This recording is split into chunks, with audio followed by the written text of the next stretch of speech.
Magandang araw po sa ating mga kaperlas, sa ating mga kababayan, sa ating mga OFW.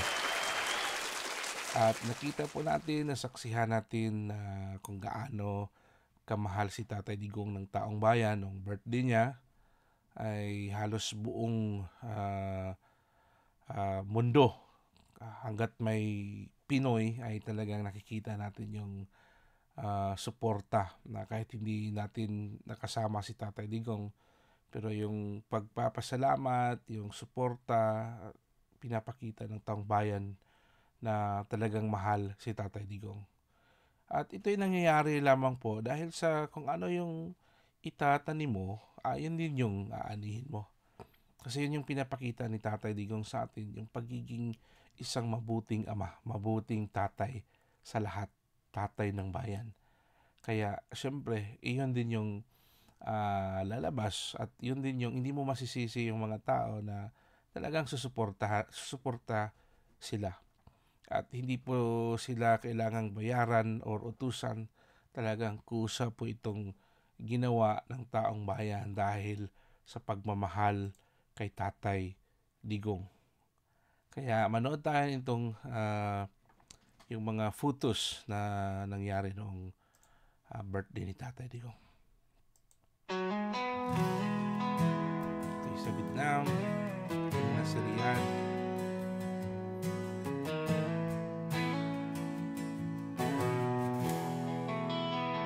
Sa gitna ng unos, Grabe, sa kinapawan. gitna ng dilim, Australia. isang boses ang umalingaw-ngaw, Sa Ormoc. matatag at malalim. Si Sa Watas, Tatay, ang tawag sa kanya, Pagdalian City. sa puso ng bawat isa. Surigao. Nag-aalaga, nagmamahal Big sa Siargao. bayang kanyang minamahal. Tatay ng bayan, ang kanyang pangalan. Sa bawat patak ng pawis, sa bawat sakripisyo, sa bawat hakbang, sa bawat panalangin, para sa bayan, para sa kinabukasan. Hindi madali ang kanyang tungkulin. Maraming hamon, maraming pagsubok, ngunit nanatili siyang matatag para sa kanyang mga anak, para sa kanyang bayan. Tatay ng bayan, ang kanyang pangalan. Sa bawat patak ng pawis, sa bawat sakripisyo, sa bawat hakbang, sa bawat panalangin, para sa bayan, para sa kinabukasan. Sa bawat pag-iyak, sa bawat pagdawa, sa bawat tagumpay, sa bawat pagsubok, ang kanyang puso ay para sa bayan. Ang kanyang pangarap para sa kinabukasan. Tatay ng bayan, ang kanyang pangalan. Sa bawat patak ng pawis, sa bawat sakripisyo, sa bawat hakbang, sa bawat panalangin, para sa bayan, para sa kinabukasan. Tatay ng bayan, ang kanyang pangalan. Sa puso ng bawat isa, sa bawat puso ng Pilipino. Isang alamat, isang bayan.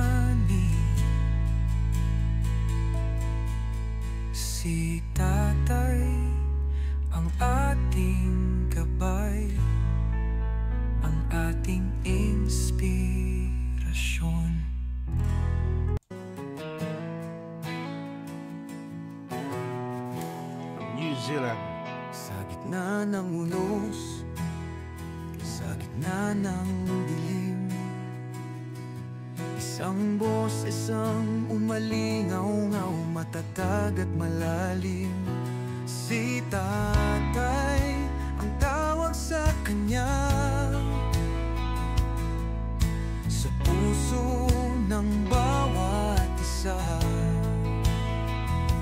nag-aalaga, nagmamahal, sabay ang kanyang minamahal. Tatay ng bayan ang kanyang pangalan.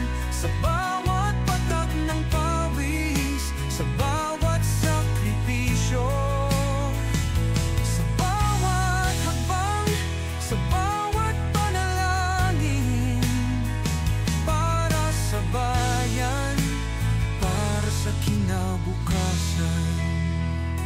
Hindi madali ang kanyang tungkulin.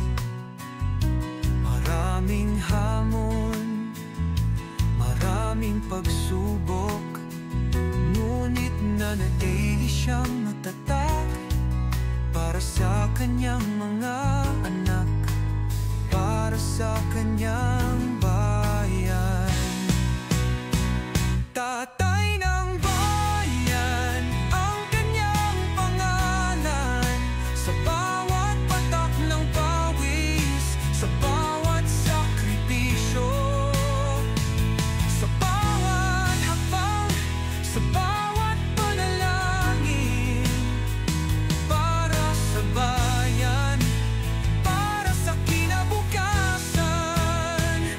Sa bawat pag-iyak, sa bawat pagdawa, sa bawat tagumpay, sa bawat pagsubok, ang kanyang puso ay para sa bayan. Ang kanyang pangarap para sa kinabukasan.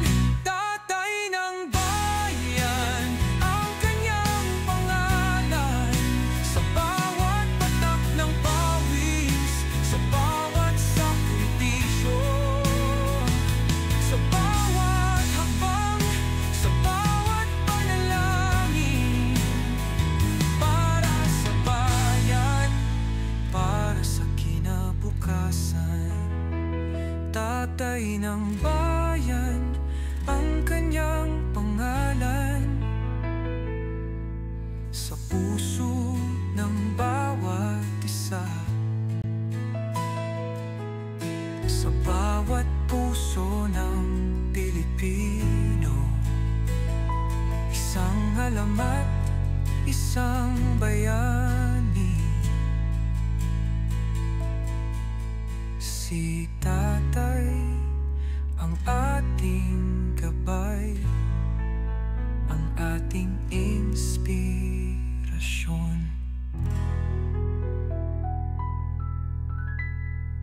Narito ang isang Tatay ng bayan. Kaya hindi po natin talaga masisisi yung mga taong nagmamahal ni Tatay Digong. So nakita natin kung gaano kadami. So hindi natin mapipigilan. At yan nga, ngayon makikita natin saan ba ngayon yung sinasabi nilang biktima ng AGK, yung 30,000 na palaging sinasabi nila. Wala tayong makita. Kasi minsan, yung mga taong nagsasalita hanggang sa bibig lang at walang napatunayan, walang naipakita. Basta-basta na lang magsasabi para masiraan yung tao. Pero yun, hindi kayang siraan ng isang tao ang taong mabait. Kaya ito si Tatay Digong isang magandang example sa atin na kapag gagawa tayo ng mabuti, talagang hindi mo na kailangang utusan yung mga tao. Talagang it will come yan. Talagang normal yan siya na lalabas. Kaya yung pinapakita ng mga taong bayan, dahil yan sa sakripisyo na binigay ni Tatay Digong nung siya pang namumuno ng ating bansa. Kaya ganito yung nangyayari sa atin. And kung ano mang mangyari sa sitwasyon ni Tatay Digong, actually hindi na nila ah, wala na silang makuha. Kasi unang-una, si Tatay Digong nagawa na niya lahat sa buhay niya. Nagawa na niya lahat kung ano yung ah, nagpapasaya sa kanya lahat-lahat. Sa tanda niya ngayon, I'm sure almost fulfill niya yung nagawa niya sa buhay niya. Kaya ang pinaka-importante ngayon is that nalaman ng taong bayan kung sino itong mga taong walang hiya, sino itong mga taong traidor, sino itong mga taong hindi marunong magpasalamat, sino yung mga taong walang puso na kahit 80 years old na yung isang tao ay ganun pa rin yung ginawa nila. Di ba? Could you imagine nung sa time na naging presidente si Tatay Digong, yung si Imelda Marcos, di ba anong nangyari doon? Naging si Imelda, convicted siya sa mga ilang ilan yung kasalanan na nagawa niya. Pero nang ginawa ni Tatay Digong, wala siyang action ginawa kasi nga dahil sa edad. Yung humanitarian act ba, yung may natural na puso. Pero pag yung tao ay merong inggit, ayaw magpatalo, kaya ganun ang mangyari.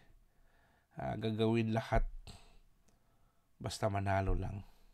Pero ang pinaka-importante ngayon is that nalaman ng taong bayan kung sino yung mga totoong leader, sino yung mga taong mapagkatiwalaan, at sino yung mga taong pera lang yung hanap. I pray na sana sa darating na eleksyon, ibubuto natin yung nararapat na leader para sa ating bayan. At sinabi na niyo ni Tatay Digong sino yung ibubuto natin. So, nasa iyong mga kamay niyo po kung sino ang ibubuto natin para sa ating bayan. Kasi once na nagkakamali tayo this time ng ibubuto natin, I'm sure nakakaawa ang Pilipinas. Hindi lang yung minsan dyan yung mga mayayaman, hindi kasi nila yan ramdam eh. Pero itong mga kawawang mga yung mga Pinoy na yung buhay ay nasa talagang mahirap, ay mas lalong maghihirap at mas lalong talagang masiklap yung mangyayari. Talagang hindi maganda. But kaya mga kaperlas, mga kababayan, mga kapatid, kaibigan, sana ibuto natin ang mga tamang tao, tamang leader na mamumuno sa ating bayan. So magandang araw po sa ating lahat.